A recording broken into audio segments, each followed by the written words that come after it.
Bismillahirrahmanirrahim. Assalamualaikum warahmatullahi wabarakatuh. Alhamdulillahirabbil alamin. Alhamdulillahilladzi bi ni'matihi tatimmu shalihat wa bi hadihi yahtadil muhtadun.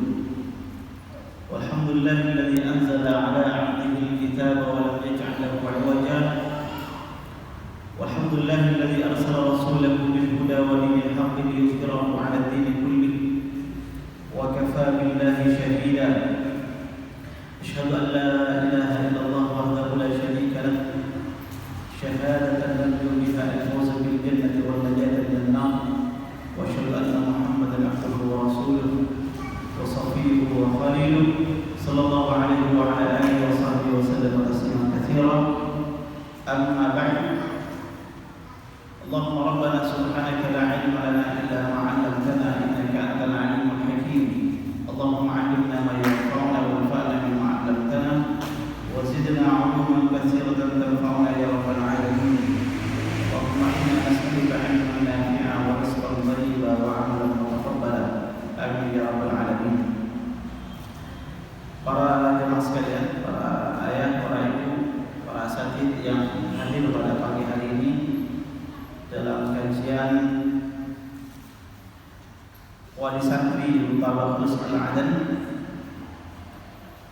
Mudah-mudahan yang hadir senantiasa berada dalam naungan rahmat Allah Subhanahu wa taala, mendapatkan keberkahan, diberikan kesehatan, diberikan umur yang panjang yang bermanfaat, penuh dengan ketaatan kepada Allah Subhanahu wa taala.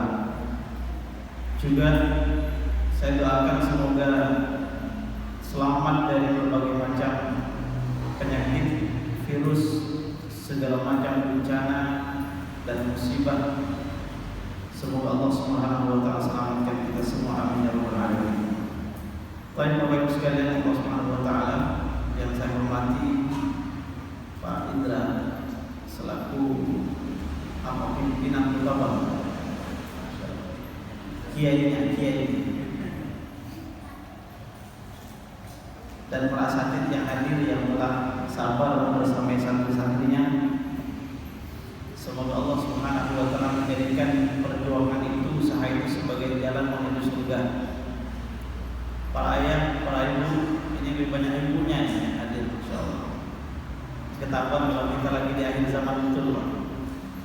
Karena akhir zaman perbandingan laki-laki dengan perempuan itu lebih banyak perempuannya. Sampai pada akhirnya 1:50. Ini sudah kelihatan di masjid ini, Pak. Perempuannya lebih banyak, insyaallah. Mudah-mudahan para ibu yang telah memilih jalan yang terbaik ini untuk mengantarkan anaknya menjadi pecinta-pecinta Al-Quran, belajar Al-Quran dari kecil, mudah-mudahan nanti bisa memetik buahnya di akhirat, di surganya Allah Subhanahu wa taala. Karena salah satu manfaat kita belajar Al-Quran adalah nanti akan diberikan syafaat atau Al-Quran akan menjadi penolong kita di hari kiamat. Baik, ini waktu sampai jam 10, Pak. Jadi sangat singkat, tapi akan saya jelaskan dengan cukup, insyaallah. Tema yang kemudian diangkat pada kajian kali ini adalah membangun keluarga Al-Quran, membangun keluarga yang berlandaskan Al-Quran, bernafaskan Al-Quran.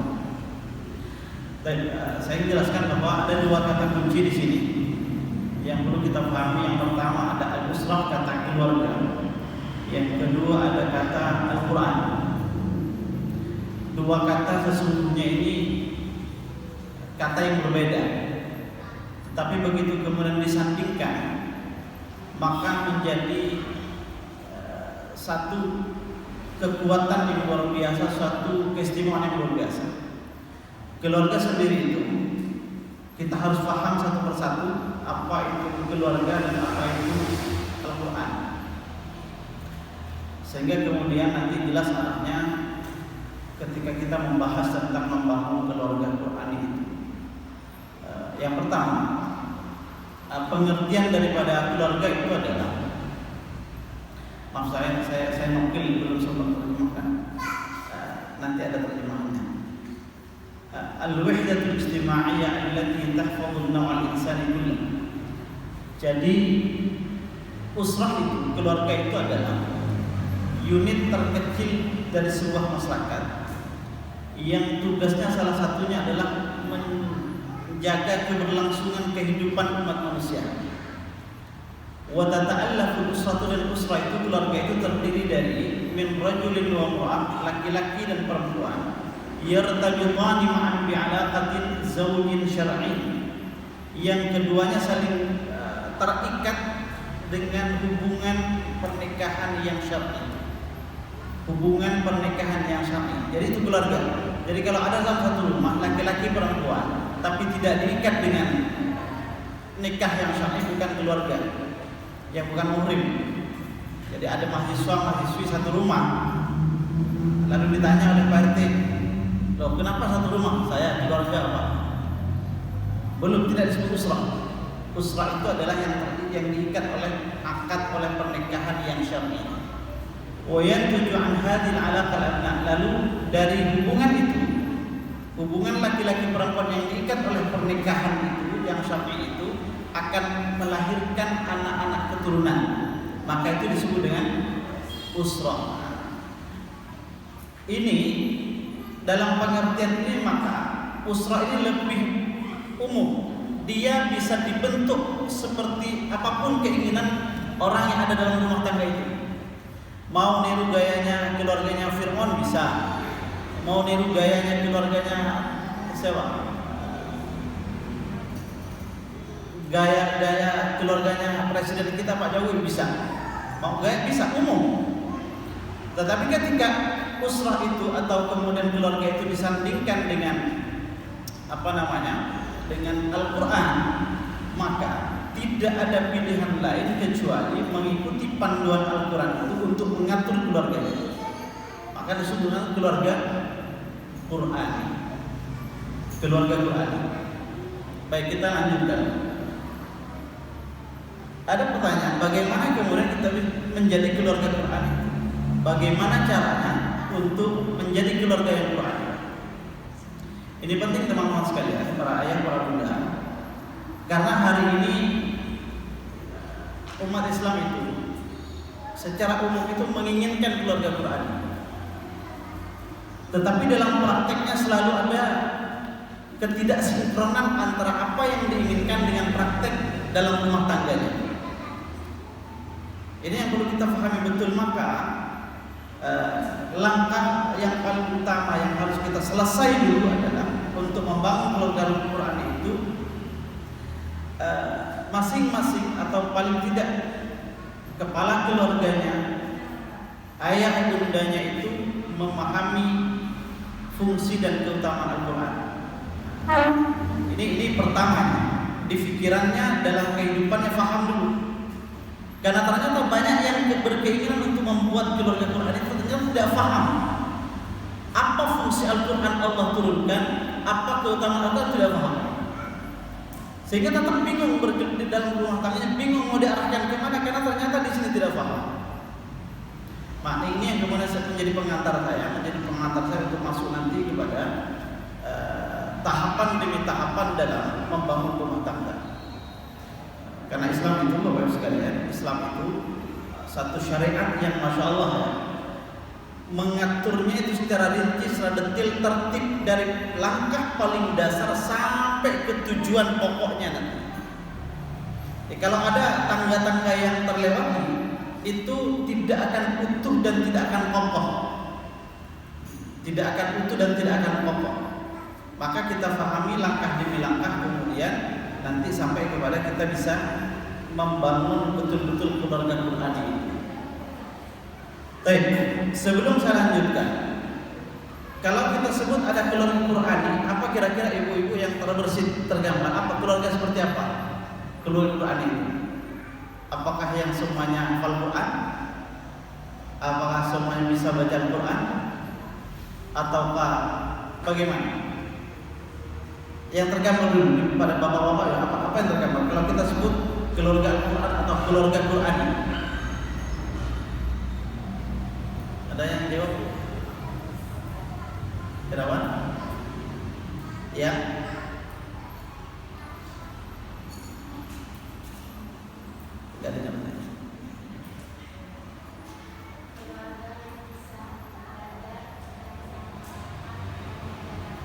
keluarga yang bisa belajar, memahami dan mengajarkan Al-Quran. Masya Allah. Ya, itu keluarga yang bisa belajar Al-Quran, bisa mengajarkan Al-Quran, memahami Al-Quran, mengamalkan Al-Quran.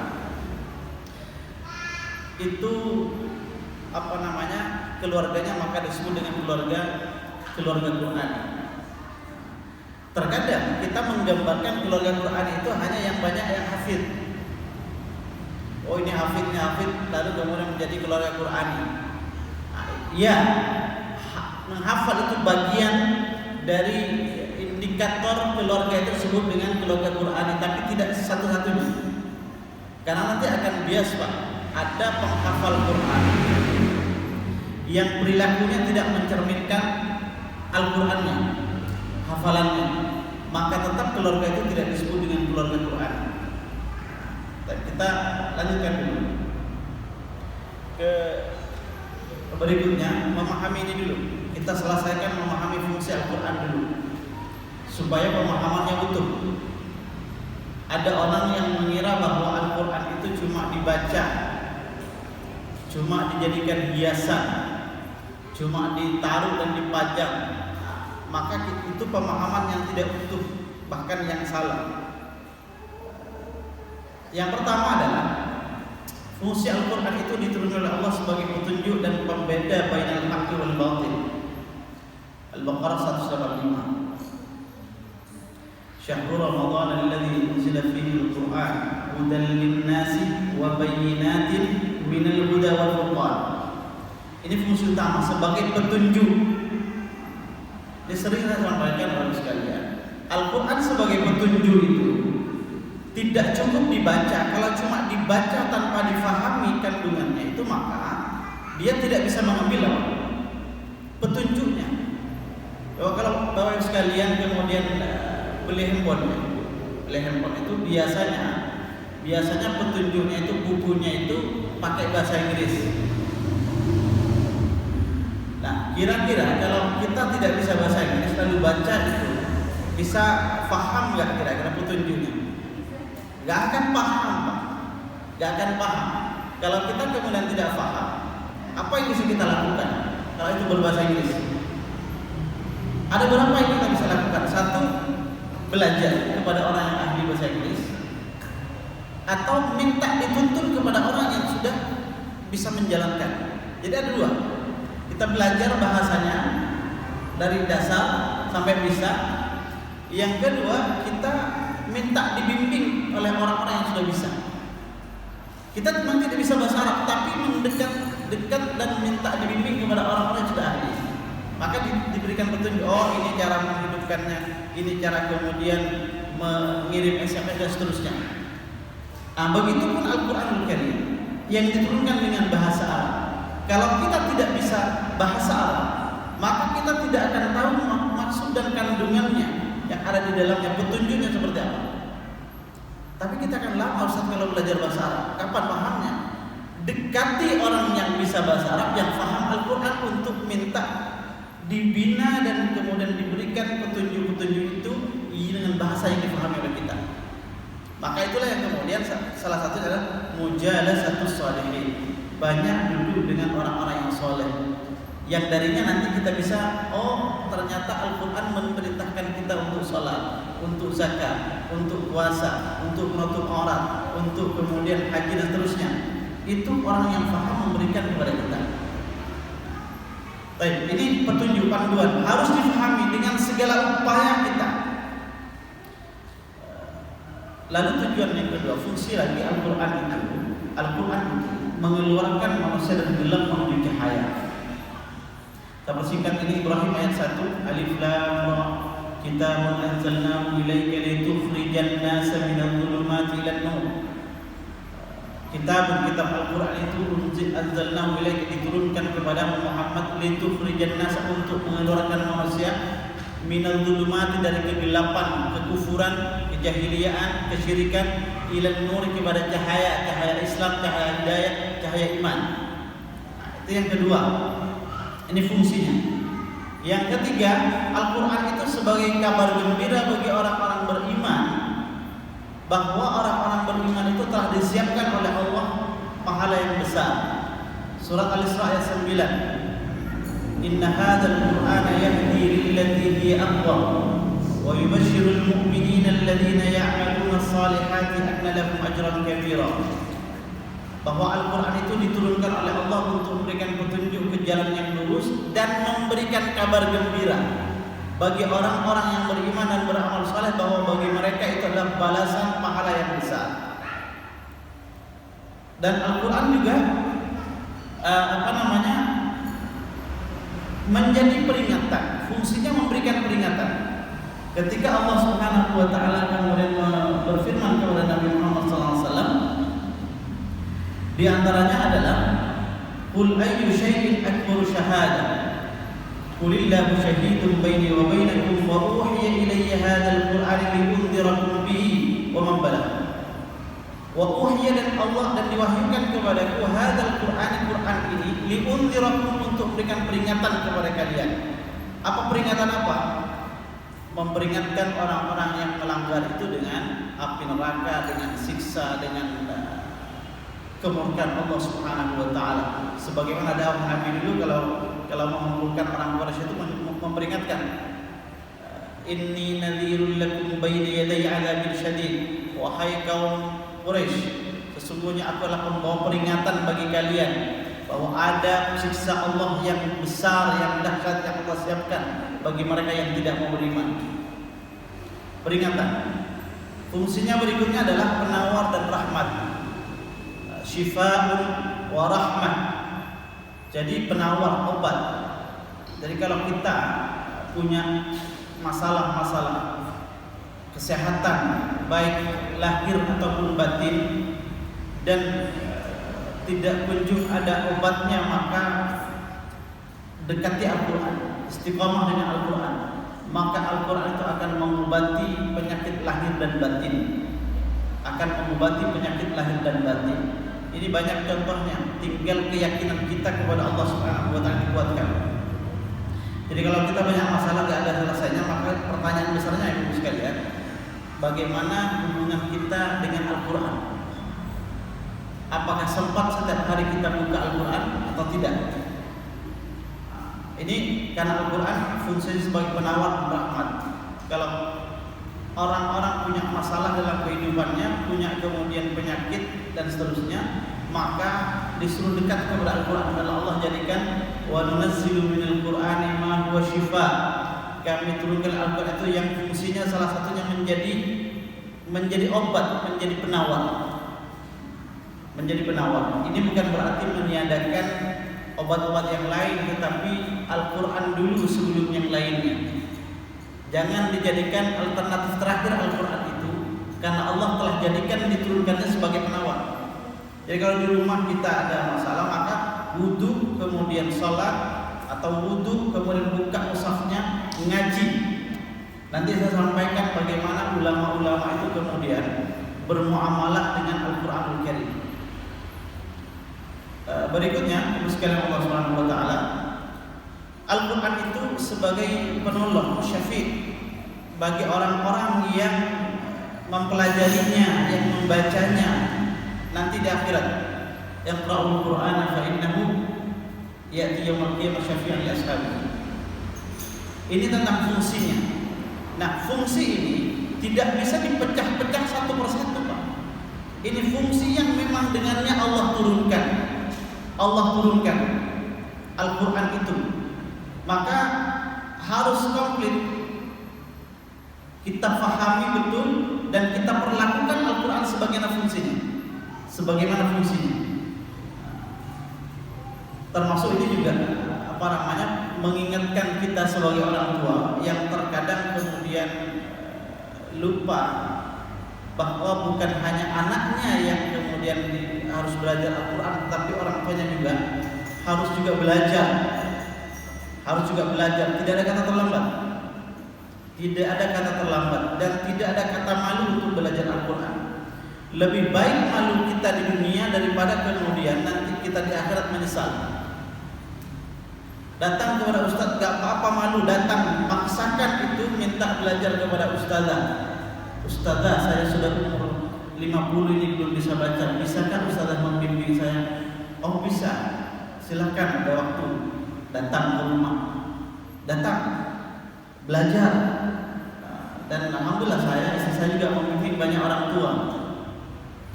Jadi ada orang tua datang, dia tidak malu di halaman besar, datang cuma berdua ke rumah belajar ke istri saya. Itu udah tua-tua. Karena kadang malu kalau di halaman ketahuan tua tidak tahu kan malu. Nah, yang tidak bisa kemudian mengendalikan rasa malunya ini, maka dia datang sembunyi-sembunyi untuk belajar. Itu Al-Quran difungsikan sebagaimana mestinya. Yang kedua, kita harus paham juga keutamaan mempelajari membaca Al-Quranul Karim. Apa saja keutamaannya? Satu, orang yang belajar Al-Quran itu, orang yang kemudian membaca Al-Quran dan mempelajarinya, maka dia akan menjadi kekasih Allah Subhanahu wa taala ketika Rasulullah SAW bersabda, Ahlul Qur'ani huwa ahlullah wa khassatuh. Ahlul Quran itu orang yang kemudian menjadi dekat dengan Al-Quran, belajar Al-Quran, memahami Al-Quran, menghafalkan Al-Quran, mendakwahkan Al-Quran, maka dia ahlullah, dia adalah keluarga Allah, kekasih Allah, wa khassatuh. Terus sekalian, nah, ini bicara tentang kasih ya. Terkadang kita sangat bahagia sekali ketika diakui kalau ada orang mencintai kita, ada orang mengaku mencintai kita, apalagi kita juga mencintainya. Diungkapkan itu, masya Allah, berbunga-bunga. Dunia seakan milik berdua. Coba bayangkan di sini yang mengaku kekasih siapa? Allah Subhanahu wa taala, zat yang kemudian menciptakan kita, memberikan seluruh kenikmatan-kenikmatan itu. Lalu beliau berkata, Allah berkata, yang menjadi ahlul Quran maka dia akan menjadi kekasihku. Jadi simple syaratnya menjadi kekasih Allah itu apa? Ia pelajari Al-Quran, fahami Al-Quran, jadikan seluruh keluarganya cinta Al-Quran, maka Allah akan menjadi kekasihnya. Kalau Allah sudah menjadi kekasih kita dan Allah sudah kemudian mengasihi kita, maka yang terbaik di sisi Allah itu pasti diberikan kepada kita. Tapi sebaliknya, ini yang keutamaan Al-Quran itu karena mengantarkan seseorang menjadi kekasih Allah. Yang kedua, Allah jadikan orang itu menjadi sebaik-baik manusia. Ini yang satu saja, hafal hadisnya ini. Khairukum man ta'allama al-Qur'an wa 'allamahu. Sebaik-baik kalian adalah yang belajar Al-Quran dan mengajarkannya. Coba, yang bilang sebaik-baik itu siapa? Rasulullah SAW. Kalau sahabat kita yang bilang mungkin bisa bohong, bisa enggak, bisa modus juga. Kamu ini orang baik loh, padahal dia ingin ditraktir. Ada temannya bilang, masya Allah kamu baik sekali, kamu ini. Padahal dia di balik itu dia mengatakan baik. Dia ingin kemudian mendapatkan keuntungan besar duniawi dari dia. Tapi Rasul yang mengatakan, siapa yang belajar Al-Quran dan mengajarkannya, maka dia menjadi sebaik-baik manusia. Baik. Yang kemudian, yang kedua, orang yang belajar Al-Quran, berinteraksi dengan Al-Quran, bercengkrama dengan Al-Quran, akan dimuliakan Allah di dunia. Apa contohnya?